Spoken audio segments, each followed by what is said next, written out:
Putihnya baik-baik saja ya. Alhamdulillah. Tapi mudah-mudahan. juga ketakutan kalau ada keluhan, mah ini sakit sendiku, lututku sakit, itu tetap langsung mikir Kalau itu jangan-jangan. sih semua orang tua pasti gitu Mbak. Iya. Saya pun yang tidak ada genetik autoimun pun juga kalau anak mengeluh nyeri sendi juga mulai ketar-ketir juga gitu Iya. kan. Terus sampai dengan sekarang bagaimana Mbak perkembangannya? Apakah masih sering muncul keluhan-keluhan atau Kalau capek terus stres itu muncul terutama stres ya? stres. Itu loh pemirsa sekalian, stres ini merupakan faktor utama pemicu daripada autoimun, flare, atau yang tadinya tidak autoimun jadi muncul autoimun karena stres.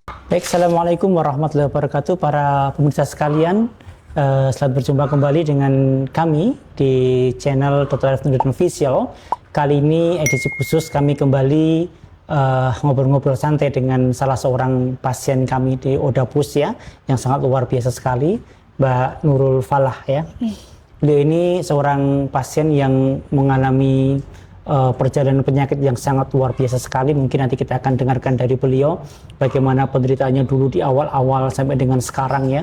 Dan harapan kami sebetulnya hanya satu, mudah-mudahan bisa memotivasi kita, memberikan semangat buat yang lain untuk tetap kuat ya, tetap kuat, tetap sabar menghadapi segala macam keluhan penyakit, terutama penyakit-penyakit dengan autoimun. Assalamualaikum Mbak Nurul. Waalaikumsalam. Gimana kabarnya sekarang? Alhamdulillah dok. Baik ya sekarang ya. Alhamdulillah. Saat ini ditanya bisa berarti ya.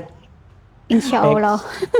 Dulu gimana awal-awal ketahuan SLE atau mungkin dulu sebelum SLE sudah ada keluhan-keluhan yang lain seperti apa Mbak Nurul?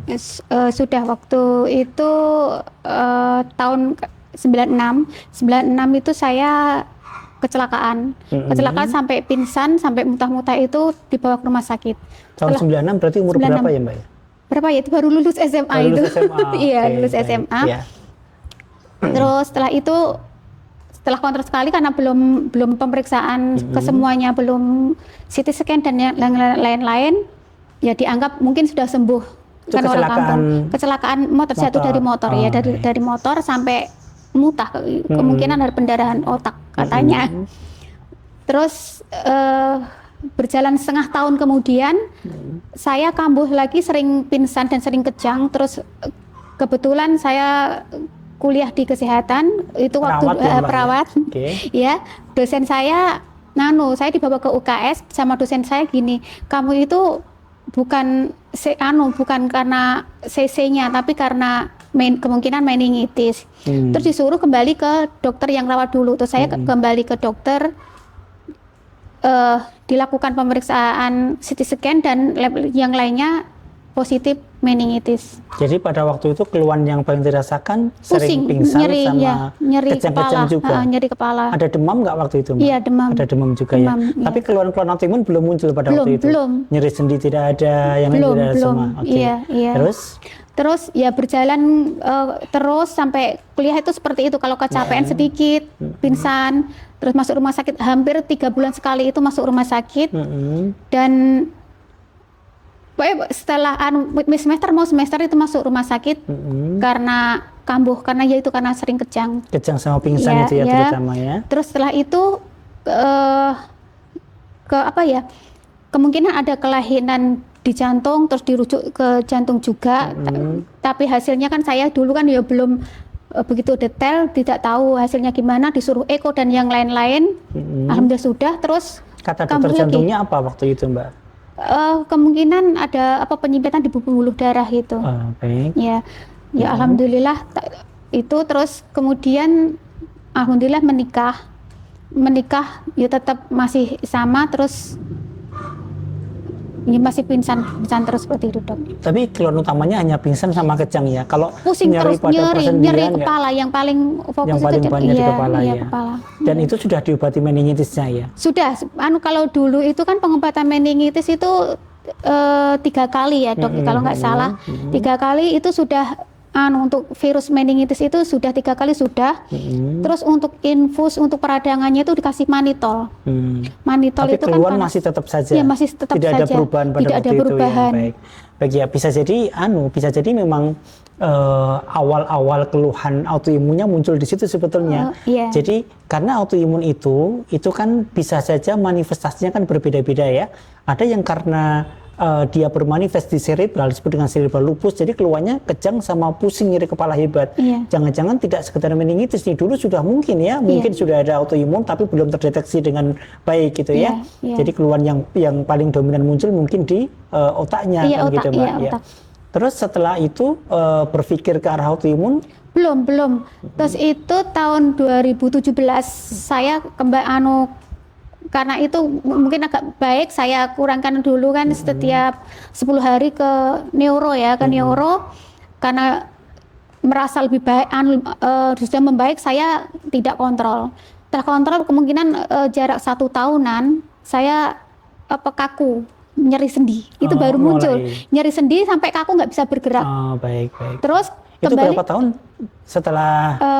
Pokoknya saya nggak kontrol itu 1 tahun berhenti ya. karena merasa sudah baik enakan, ya, udah enakan.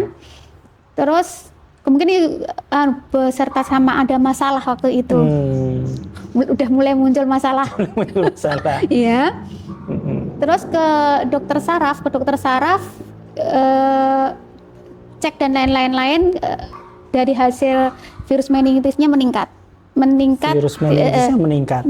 Okay. Terus itu dianjurkan untuk DSA, terus sama pengobatan meningitis 14 hari, itu 2 kali 1. Untuk itu. Terus setelah itu? Setelah itu 1 bulan kemudian muncul lagi seperti itu. Seperti itu terus ini bukan karena meningitisnya, kemungkinan ini SLE itu. Terus mulai dicek SLE. Nah, mulai SLE. Iya, dan positif. Ya.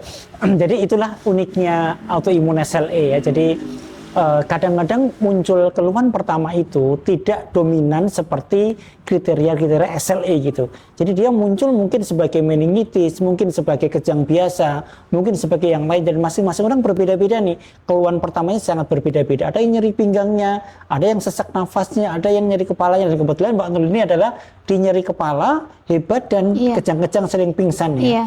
Ini sebetulnya kalau dari dulu ketemu sama dokter yang memang kompeten di bidang autoimun, mungkin sudah mulai curiga nih, jangan-jangan ada cerebral lupus gitu ya, lupus yang menyerang ke arah otak, karena gejalanya bersama dengan meningitis ataupun yang lain gitu. Ya, dan kemudian ternyata betul setelah beberapa tahun, 1 tahun kemudian mulai muncul nih keluhan yang lain, ada nyeri pada persendian, sering lemas nggak pada waktu itu Mbak? Sering lemas, karena lemas itu merupakan keluhan yang paling sering muncul nih pada pasien autoimun ya, lemas, lelah, fatigue yang sangat hebat itu sering muncul gitu. Nah, kemudian setelah itu baru ke kami ya Mbak ya, kami kemudian diobatin, dan setelah diobati autoimunnya keluhan kejang-kejang sudah tidak ada lagi. Sudah tidak ada. Keluhan nyeri kepala hebat kadang-kadang masih muncul. Karena nyeri kepala itu bisa jadi karena vaskulitis bawaan dari SLE-nya itu kan, jadi masih terus ada gitu. Terus sampai dengan sekarang bagaimana Mbak perkembangannya? Apakah masih sering muncul keluhan-keluhan atau? Kalau capek terus stres itu muncul. Terutama stres ya? Stres. Itu loh pemirsa sekalian, stres ini merupakan faktor utama pemicu daripada autoimun flare, atau yang tadinya tidak autoimun jadi muncul autoimun karena stres.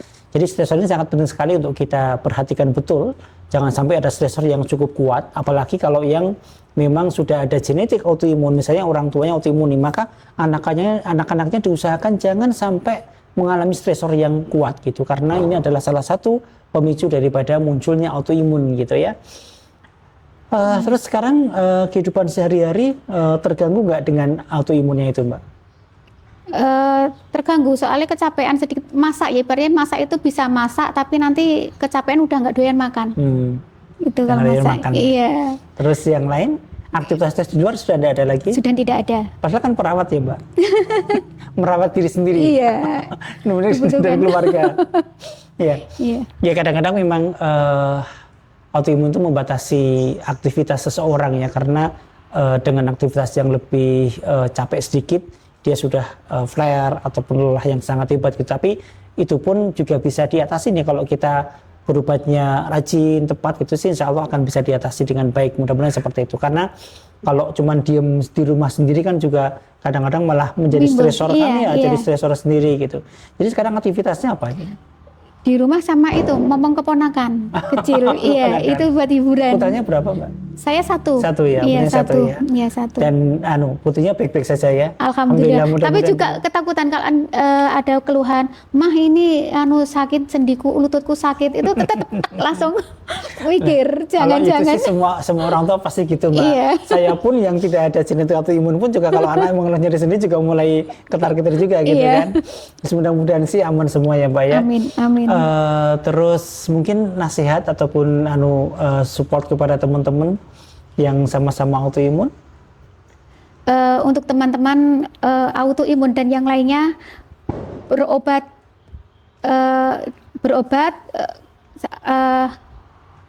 minum obat secara teratur, dan jangan berhenti minum obat tanpa Advice Advis dari dokter. ya. Iya. Jadi tetap harus berobat rutin ya. Kita semua tetap merasakan betapa bosannya minum obat ya, Mbak ya. Iya. Saya tuh kadang-kadang kalau dikeluhi pasien, "Dok, saya bosan nih. Sehari minum obat berapa, Mbak?" Pagi 10 butir, siang 10 butir. Ya Allah, memang membosankan, tetapi ya itu adalah salah satu cobaan kita di situ gitu ya. Dan nanti kalau memang sudah sangat bosan sekali, sampaikan kepada dokternya. Nanti dokter pasti akan memberikan saran nih. Mungkin yang wajib diminum yang mana, yang sunnah yang mana, ya kan. Jadi ini yang mesti harus dibicarakan, dikompromikan sama dokter nih. Jangan kemudian di stop sendiri gitu ya. Iya. Kita semua menyadari itu kok, bahwa minum obat sangat tidak nyaman. Hidup dengan autoimun juga sangat tidak nyaman ya, Mbak. Iya. Rasa sakit mungkin bahkan setiap hari Hampir ya, Mbak. setiap hari, Hampir setiap setiap hari saat. rasa sakit, lelah ya. Kemudian nyeri kepala ya, Mbak. Iya. Kami semua menyadari itu, tetapi ya itu harus tetap dijalani kan. Tetap dijalani dan kita tetap berusaha menjadi orang yang bermanfaat di tengah-tengah semua keterbatasan kita ya, Mbak. Jangan hanya berdiam diri dengan penyakit kita itu. Mungkin itu Mbak Nurul Falah, terima kasih atas diskusinya kita pada hari ini. Mudah-mudahan memotivasi yang lain untuk tetap semangat dalam menjalani hari demi hari dengan berbagai macam keterbatasan. Terima kasih. Assalamualaikum warahmatullahi wabarakatuh. Waalaikumsalam warahmatullahi wabarakatuh.